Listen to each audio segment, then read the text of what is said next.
Wow. I'm very humbled by this opportunity. Anybody that knows me, that played for me, knows about my yellow pads. And so I use that because this is such a great honor.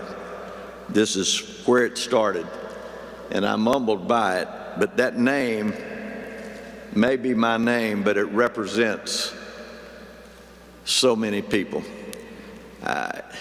The players that played for me, the managers, the people that are here that put the sweat in, to the guys from other schools. I know Wayne Buckingham's here, who played on the ACC championship team, people from Auburn, Coastal Carolina, South Alabama. But the players that played here, if it weren't for you, there would not be that name. There would not be that name. Your name is on that court. My name represents it, but you guys that were introduced and stood, this is your court. This is your court, because I would not be where I am today without the work that you put into it, and I thank you for that. Boone Swain, he was my right arm, and these guys will tell you that he kept everything in balance. I was the guy that was looking down the throats of these guys and making sure everybody did this and do that. And when I walked out, there had to be some peace. Well, Boone, you brought that peace, and you meant a lot. And you people that were here, it's just special. All the people that were a part of it.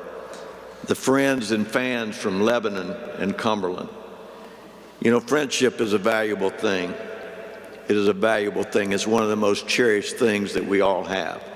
And to come back here over these last few days and see friends, and you can't have, because there's so many of you, long conversations, but it's like yesterday.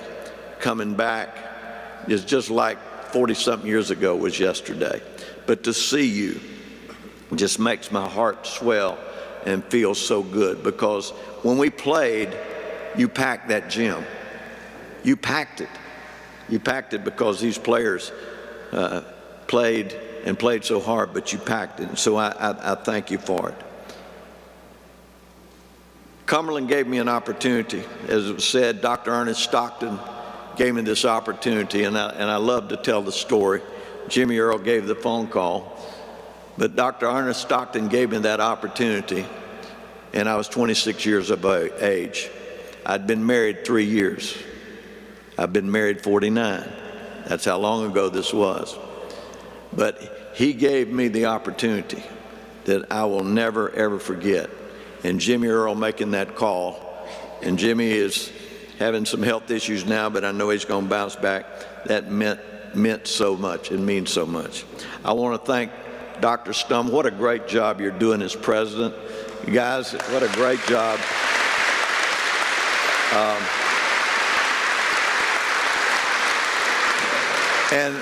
And I tell you, I follow Cumberland.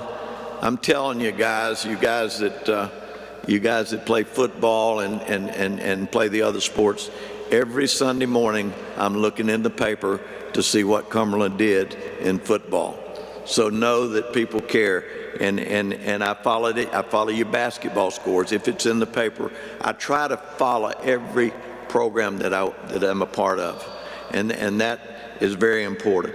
The Board of Trustees, what a great board, and they've been introduced out here and there. You guys are doing a tremendous job. You're doing a tremendous job, and I applaud you for it. Ron, as athletic director, what you're doing is amazing. I served as athletic director here, and I know how tough the job is as being an athletic director. I served it twice, and I will tell you this, the job is so difficult. When I left the athletic directorship, Cumberland, South Alabama, I said, this is my last job as athletic director. It's too tough of a job. So I applaud you for that with regards to it. I want to thank my family. They're here, Anna Catherine, Marty, Micah. They're here. I want you to stand up, please stand up. And we have Abby and Sarah, who could not be here. They're in school. I've got a daughter, Krissa, in the Philippines with her son, Ellis, and my son-in-law, Tony, who are probably watching this. Hello in the Philippines. Our granddaughter, Hannah Grace, is here. And our son, Clay, who's with the Georgetown County School System, he's working. And so he's watching online with regards to it. My brother Randy is here, and his wife Linda. My brother Randy and I, in Chipley, Florida, we grew up, and we didn't have much, but we had a lot of love, and we had a family that cared. And I really appreciate you and Linda being here. My sister-in-law and brother-in-law, Harry Frank and Mary Beth Frank. Harry was the baseball coach here from 1975 to 78. And I know several of those guys have gotten together and done that, and I really appreciate that. Finally, I want to give thanks to my wife. This lady right here has ridden shotgun for all these years. And being a coach's wife is a very difficult thing to do. It's very difficult. Hours are long, they're tough. You're not at home a lot, you're gone, and you have to be committed to that. She has been there the whole time, encouraging, and loving and raising our children. She'd had more to do with raising them than I did. I was raising 13 players, every manager, every trainer, and including my family. But Carolyn, this moment is for you. It is for you.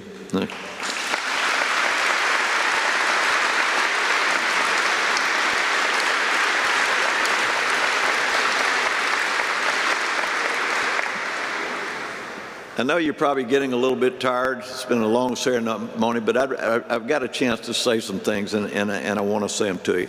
I want to talk to the athletes here for a second, and I want you to look at me, and I want you to understand. There are a lot of guys that were here, just like you, sitting at this moment with regards to what they wanted to do. What Cumberland did for me was give me an opportunity. I had a dream at 26 years of age. They were 18 and 19. I wasn't much older than they were. But there was a dream and a vision that we all had. We said we're going to be the best that we can be. I told this group right here, I said, we're going to be in the top 10 within 5 years.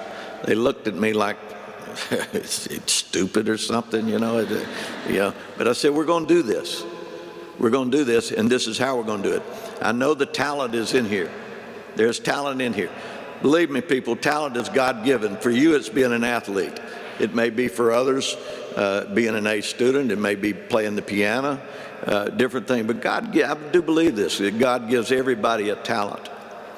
But with that talent, there's 84,200 seconds in a day. What are you doing with it? As you go out to practice today, don't waste it. As you work on your game, don't waste it. You've got this day. That's all you're promised. Make the most of it. Because once you have the talent, if you have the desire and the dedication and commitment to do good things will happen. Good things will happen. It's important that you be a team. There are 5 players that go on the court as a basketball team, and there's the guys that come in the game, but 5 players. If you take those 5 players and individually they work off of each other and they're separated, but they're all on their own, you're not going to win. But if those 5 players, and if it's 11 in football, whatever it is, if you come together, what does that form? And that is powerful. That right there is weak. That's powerful. Be a team. Be a team. It's not about you. It's about your team. Have the discipline. Take care of your body. Take care of your body. Do the right things. Don't let this opportunity go away. Don't let this opportunity go away. Dream and dream a big dream and have a great attitude. I always believed in being positive. I may have scolded my players, but at the same time I believed in being positive. You see, here's the one thing that you need to know.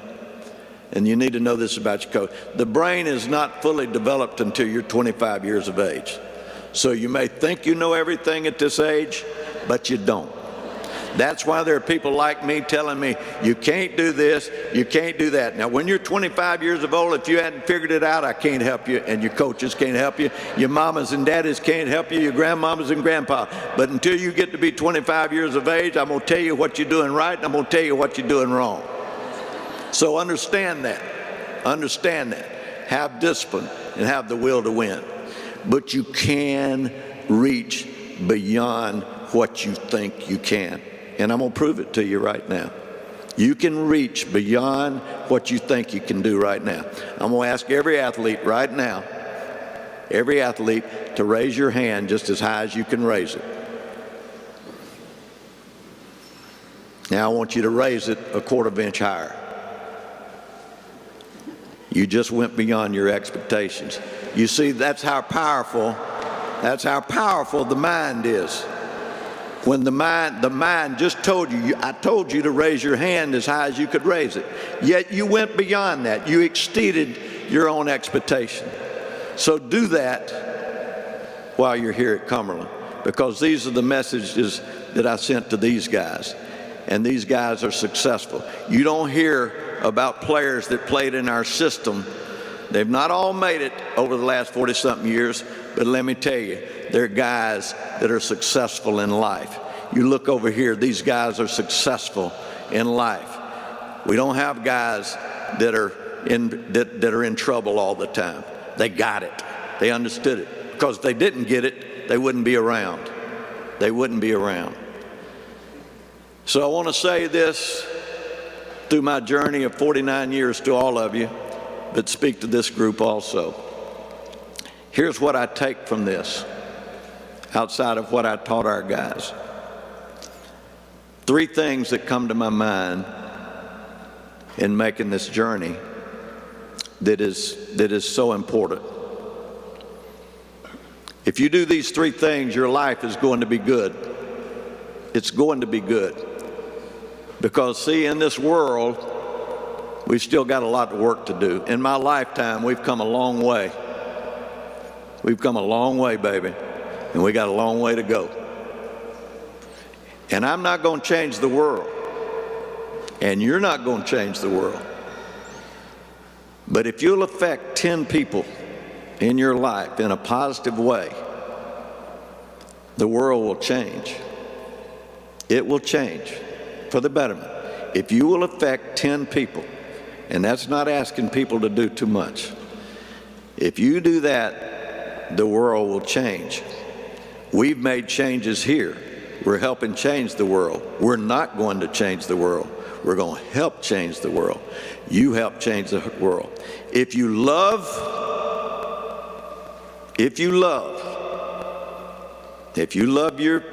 have faith, if you love your God, if you love your family, if you love your friends, and you love that sport, and you embrace it, you're going to go a long way. If you care about your university, if you care about your God, if you care about your family, if you care about your friends, you're going to go a long way. And the third thing is serve. Serve. Serve your Maker. Serve your family. Serve your teammates. Serve your university. It's the greatest gift. And that's what I've taken. I hope that I have loved. I hope that I have cared. And I hope that I have served. Because that's the greatest gift that I take away. And what I take away from this in my journey is I just thank God for the relationships that I've been able to build, for all those people that have come into my life. It has been so special. And I want to thank ESPN for being here today. I want to thank the media for being here today. That's very special, because I can remember back in the day at the University of South Alabama when the Sun Belt Conference was formed and ESPN was trying to make it. They were trying to make it. The Atlantic Coast Conference wasn't going to be a part of it. The Big Ten wasn't going to be a part of it. The SEC wasn't going to be a part of it. But there were 12 of us, in the Sun Belt Conference, ADs and coaches, they got in a room with our commissioner, Vic Bubas, and said, we can get on television. We'll play anytime, anywhere. And ESPN in South Alabama came along, and now look where ESPN is. And I thank you, ESPN, for that journey that we've had over these last 40 years. I thank God for you. I thank God for my players, all the people that I've been associated with, friends and family. Go Bulldogs.